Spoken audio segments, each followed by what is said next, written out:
Bonjour et bienvenue dans le podcast Les Affranchis, le podcast des audacieux qui osent bâtir leur propre modèle de réussite. Je suis Laetitia et je serai ton hôte. Entrepreneur, visionnaire ambitieuse et implacablement libre, je guide les bâtisseurs atypiques, les parents ambitieux et les esprits libres pour transformer leur vie en véritable œuvre d'art. Si tu veux bâtir une vie où beauté, simplicité et ambition se rencontrent pour laisser un héritage puissant pour toi, tes enfants et le collectif, alors tu es au bon endroit. Plonge dans cet épisode une dose d'inspiration, une claque d'audace et peut-être le déclic. Bonjour et bienvenue. Aujourd'hui, nous allons parler d'un sujet qui m'est particulièrement cher et c'est l'histoire de la réussite pour les gens chez qui, pour les familles chez qui, pour les milieux chez qui c'était tout à fait normal de réussir. Alors, on va mettre de côté pour aujourd'hui ce qu'on appelle le rêve à l'américaine, c'est-à-dire les gens qui sont partis de rien et qui ont créé des très belles réussites qui sont quand même, justement, souvent des réussites financières. On va les mettre de côté aujourd'hui. Pour une fois, c'est pas eux qu'on va mettre en avant, ce qu'on appelle les gens qui se sont fait tout seuls. Et il faut beaucoup de discernement par rapport à tout ça, parce que on ne se fait jamais vraiment tout seul. Déjà parce que on ne naît pas tout seul, dans le sens où il y a quelque chose qui est toujours plus grand que nous. On ne naît pas tout seul. Et puis ensuite, il y a toujours dans notre parcours de vie des gens qui jalonnent, des rencontres qui jalonnent nos chemins. Et donc, voilà, gardons toute notre raison et notre discernement quand on analyse aussi ces profils-là. Donc aujourd'hui, on va les mettre de côté, ça va nous faire du bien, parce qu'il y a un autre profil dont on parle jamais. C'est ces profils qui viennent de familles, de milieux, dans lesquels tout leur a été donné pour réussir. Les études, le soutien moral, le soutien émotionnel, le soutien financier, immobilier, ça peut être tout ou bien une de ces choses-là. Et donc là, on n'est plus du tout dans le rêve à l'américaine. On n'est plus du tout dans le rêve où en fait il y a quelqu'un qui avait rien à perdre d'essayer de fabriquer quelque chose pour se sortir de son milieu. On est dans des milieux où justement il y avait déjà de la réussite, quelle qu'elle soit. Elle peut être une réussite culturelle, une réussite émotionnelle, une réussite de soutien moral. Elle peut prendre plein de formes, une réussite financière, éducative, voilà, ça peut prendre plein de formes différentes et ça peut aussi s'ajouter, bien sûr. Et donc ça, c'est des profils différents. C'est les 3/4 des profils que j'accompagne et donc c'est vraiment important qu'on en parle aujourd'hui parce que ce sont des profils qui ont beaucoup à perdre d'essayer de faire autre chose que ce qu'ils font déjà aujourd'hui parce que ils sont en réussite sociale. C'est-à-dire que pour l'extérieur, ils ont tout réussi. Ils ont un boulot, ça marche bien, ils ont des enfants qui en général vont bien, ils ont peut-être même une résidence principale, très souvent une résidence principale. Donc, ils partent en vacances. Bon, il y a quand même plein de choses qui, socialement, agitent des drapeaux qui disent que tout va bien. Et donc, ces gens-là, ils ont beaucoup à perdre. Et c'est ce dont on va parler aujourd'hui, exactement, de comment ça se passe quand on a justement beaucoup à perdre que d'essayer d'écouter sa voix intérieure, que d'écouter son intuition, que d'écouter ses valeurs, que d'écouter ce qui fait sens aujourd'hui pour nous. Et ça va être la thématique d'aujourd'hui. Donc si c'est la première fois que tu m'écoutes en live ou en différé, je te souhaite la bienvenue. Je m'appelle Laetitia Martos, je suis entrepreneur depuis 12 ans, largement rémunérée pour ça depuis le début. C'est une grande chance, je suis largement rémunérée pour ce que j'aime créer. Et donc, je mène ce que j'appelle une vie à l'intuition, c'est-à-dire que je décide intuitivement de tout, alors que je viens d'une éducation tout à fait classique, tout à fait logique, tout à fait rationnelle, et que j'ai fait des études très longues qui amènent exactement au contraire de l'intuition. Voilà. Donc, j'accompagne des profils qui sont des esprits brillants, ces esprits brillants qui se cachent beaucoup derrière l'intellect, parce que c'est une chance que nous avons, nous, les cerveaux délicieux, d'avoir un intellectuel très développé et qui, parfois, devient une armure, un bouclier qui nous empêche d'écouter cette petite voix à l'intérieur qui pourtant fait beaucoup plus de miracles. Voilà. Et donc, on m'appelle The Mother of the Dragons, la mère des enfants sauvages, parce que je défends la vérité. Je protège la lumière. Et je brise les masques des illusions et les masques des mensonges. Voilà. Alors, après cette petite introduction, on est parti ? Allez, cool. Donc, ces profils qui ont tout à perdre, ce sont donc des profils chez qui il y a eu un soutien familial, amical, conjugal. Chaque fois, vous pouvez mettre « et » ou bien « ou », ça dépend de votre situation. Et donc, ces profils-là ont eu un soutien. Voilà, financier, moral, immobilier, intellectuel, éducatif, scolaire, éducationnel, j'allais dire, social. Donc, c'était un milieu dans lequel, finalement, c'était un attendu que de réussir. En tout cas, de réussir selon un certain nombre de codes ou de normes. Voilà. Et donc, ce sont des gens, je vais me mettre dedans, puisque j'en fais largement partie. Moi, je viens d'une famille où j'ai pu faire les études que je voulais, je n'ai jamais eu faim, je n'ai jamais souffert de quoi que ce soit, j'ai été respectée, j'ai été aimée, j'étais soutenue financièrement, j'ai pu toujours me loger, et donc je n'avais pas à prouver que on pouvait réussir, parce que réussir c'était normal, puisque il m'a été donné toutes les cartes pour que je puisse réussir. Et donc évidemment, j'ai fait un parcours scolaire excellent, j'ai fait des études longues, j'ai pu travailler en pleine crise économique, trouver un CDI extrêmement facilement, je pouvais travailler dans le monde entier, je parle 3 langues, enfin vous voyez, sur le papier, tout est beau et tout est rose. Ok. Et puis en fait, pour ces profils-là que nous sommes, se pose cette question: qu'est-ce que ça veut dire réussir ma vie ? Et cette question, on peut se la poser à 20 ans, on peut se la poser à 30 ans, on peut se la poser à 40, 50, 60 ans, on peut aussi ne jamais se la poser. Et moi, évidemment, ce qui m'intéresse, c'est que tu sois là parce que tu te la poses, cette question-là. Ça veut dire quoi réussir ma vie aujourd'hui ? Et généralement, si t'es là et que t'es en train de m'écouter, c'est pas parce que tu te poses la question de qu'est-ce que ça veut dire, c'est parce que t'as trouvé et que ça ne correspond pas à ce que t'es en train de vivre. Merde, on a un problème ici. En fait, j'ai une vie, tout le monde a tout fait pour que je réussisse. Et du coup, regarde, ouais, j'ai plein de choses qui montrent que j'ai réussi. Mais en fait, c'est pas tout à fait ma définition de la réussite. Moi, ma définition de la réussite, ce serait, poum, et là, il y a la tienne définition.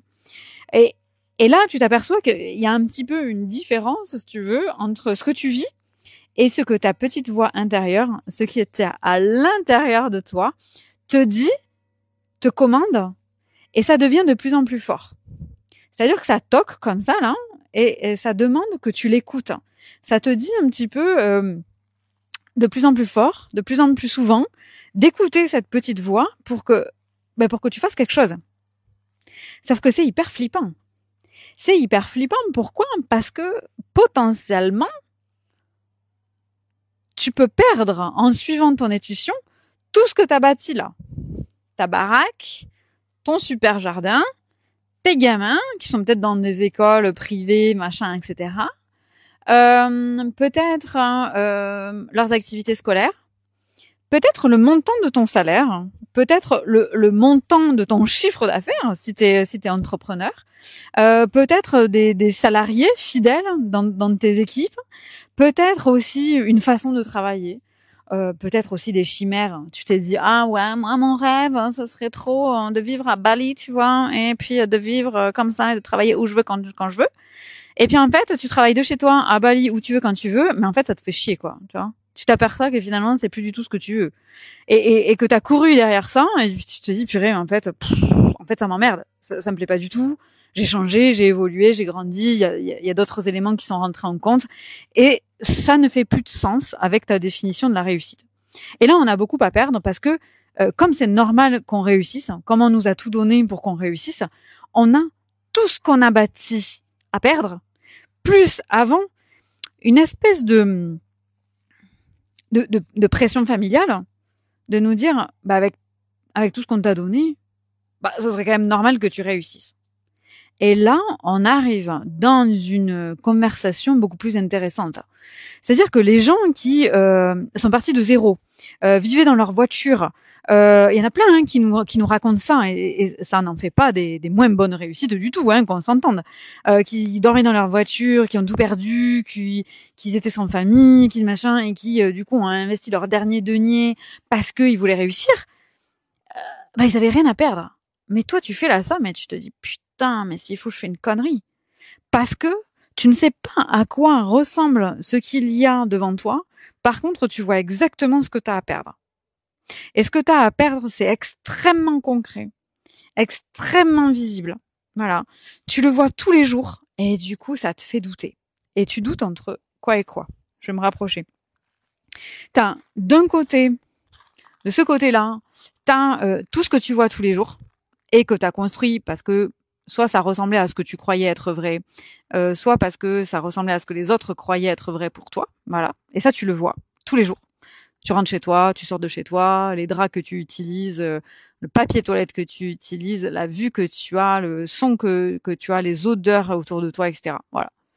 Et de l'autre côté, il y a quelque chose, mais qui n'est pas à l'extérieur de toi, qui est à l'intérieur de toi. Donc, d'un côté, on a quelque chose d'extérieur que tu peux capter et qui vient jusqu'à l'intérieur de toi. De l'autre côté, il y a quelque chose qui est à l'intérieur de toi, qui te parle, qui pousse fort, entre guillemets, et qui te pousse, et de plus en plus souvent, de plus en plus fort, de plus en plus, avec de plus en plus d'insistance sur le fait d'écouter. Et ça, c'est différent parce que c'est à l'intérieur de toi. Et donc, tu peux faire comme si tu ne l'entendais pas. Tu peux faire comme si tu ne le ressentais pas. Tu peux faire comme si tu ne le ressentais pas. Tu peux faire exprès.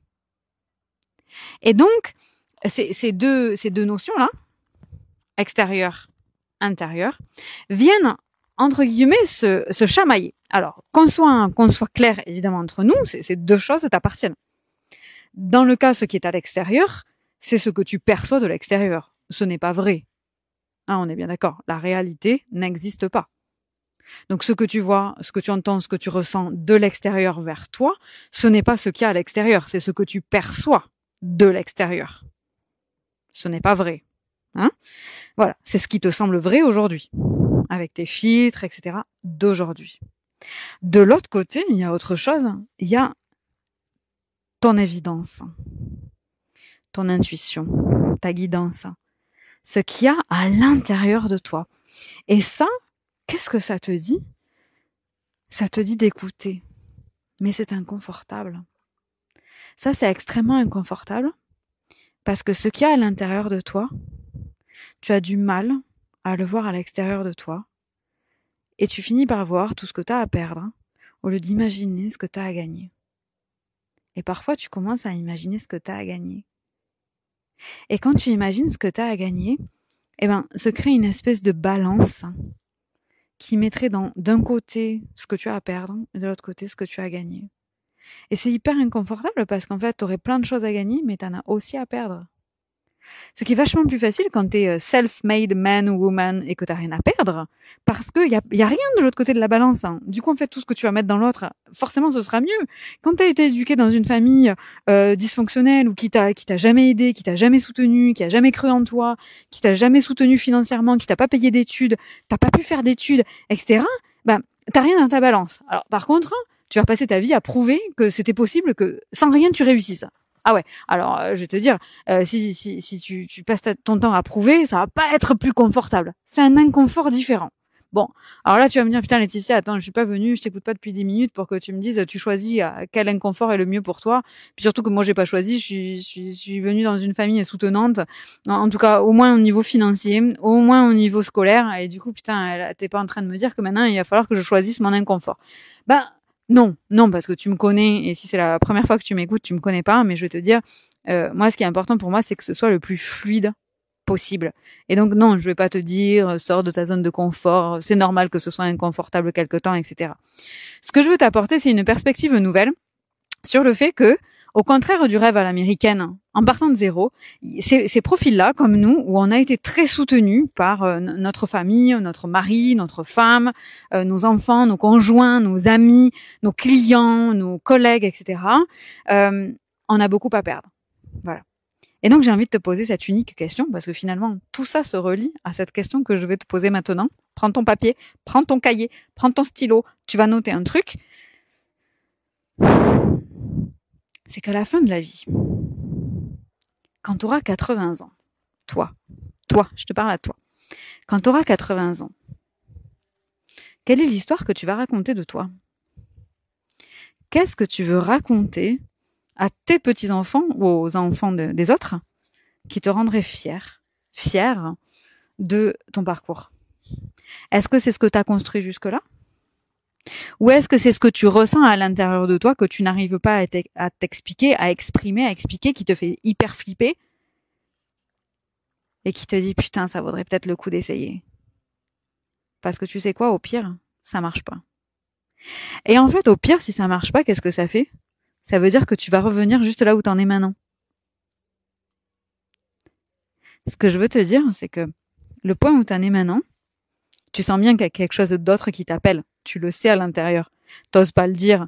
Tu l'assumes pas tout à fait parce que si tu commences à en parler, si tu commences à le dire, ça le rend vrai. Ça te rend honnête par rapport à toi, par rapport aux autres et ça te met devant tes putains de responsabilités d'essayer. Et essayer, ça veut dire y arriver. Je te connais, hein. Et ça fait 12 ans que je fais ça, hein, donc je te connais bien. Hein. Et ça te mettrait devant tes responsabilités de faire tout ce qui est en ton possible pour que ça marche. Et du coup, là, ça te met face à quelque chose que tu connais très bien, c'est que tu es capable. Ah, et putain, du coup, ça, c'est vachement responsabilisant quand même. C'est vachement responsabilisant. Parce que toi, comme moi, on sait que tu es capable. Et donc, la seule question à te poser, c'est maintenant, quelle est l'histoire que tu veux raconter? Tu crois, toi, que quand on aura 80 ans, 90 ans, hey, je nous le souhaite, en bonne santé, on racontera à nos enfants, nos petits-enfants ou ceux des autres, le jour où on a continué à vivre notre vie parce que c'était quand même bien rassurant. Alors, je sais pas si tu as la chance d'avoir quelqu'un près de toi qui est pas en bonne santé. Ouais. Ben, va lui parler. Demande-lui. Demande-lui à lui ou à elle. Qu'est-ce qu'il regrette? Qu'est-ce qu'elle regrette de pas avoir vécu? De pas avoir profité? De pas avoir essayé? Ah bah, y a jamais personne qui te dira, ouais, j'ai été vraiment trop con d'essayer de faire ce qui m'appelait dans la vie, hein. Jamais personne. Et ça, je l'ai fait. Et sur les gens qui sont en mauvaise santé, ben, les gens te disent, tu ne perds rien à essayer. Tous. Parce qu'en fait, quand on essaye, au pire, on se retrouve dans la situation dans laquelle on est aujourd'hui, celle qui nous fait flipper de quitter, parce qu'on sait combien elle est confortable. Alors du coup, bah ce serait quand même génial. On se dit, bah j'essaye, et au pire, je reviens dans une vie super confortable. Non mais alors attends, c'est pas exceptionnel? Par contre, ça rajoute une grande responsabilité. Ça rajoute cette responsabilité-là que si on essaye pour y arriver. Et que nous, profils comme nous, on sait qu'on en est capable. On sait qu'on en est capable, mais par contre, on n'a absolument aucune idée de comment. Ah! Et là se pose une autre question. Comment être sûr d'y arriver? Comment suis-je sûr d'y arriver? Et là, on n'a pas la réponse. Ni toi, ni moi. Ça s'appelle l'aventure. Ça s'appelle la vie. Ça s'appelle le vivant. Ça se dit qu'en fait, on essaye.